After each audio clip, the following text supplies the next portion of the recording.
Hello and welcome to Wednesday's Words of Worship. I read a meme recently on social media that read moral confusion, sexual confusion, gender confusion, author of confusion, Satan. Confusion seems to present in all aspects of our lives.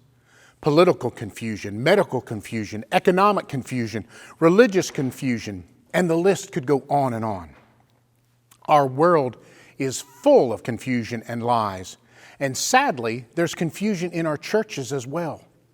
Now more than ever, there is a great hunger and a great need for truth.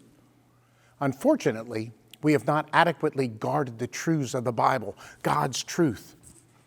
Satan began injecting confusion and lies way back in the Garden of Eden when he twisted God's words and he cast doubt on his truth and his authority. In 1 Corinthians 14:33, it says that God is not the author of confusion, but of peace. In John 8, we see religious leaders and others who refuse to accept Jesus' true identity. And Jesus responded to their claims of being children of Abraham by saying this: if you belong to Abraham, you would do what Abraham did. Then Jesus tells them, you belong to your father, the devil, and you want to carry out your father's desires. He was a murderer from the beginning, not holding to truth, for there is no truth in him. When he lies, he speaks his native language, for he is a liar and the father of lies.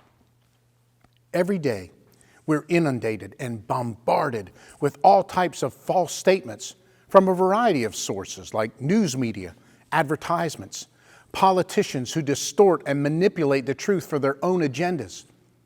False teachers have infiltrated our churches, and we've even seen people claiming to be Jesus and deceive many followers. The man who personifies evil for many people, Adolf Hitler, once said, if you tell a big enough lie and tell it frequently enough, it will be believed. Now, Christians, we cannot afford to partake in the confusion and the lies of our culture. Even when on the surface, some movements seem to extend compassion, if they are contrary to God's word, God's created order, or God's will, we cannot become entwined with the resulting confusion. In a very familiar conversation with his disciples in John chapter 14, Jesus says, I am the way, the truth, and the life.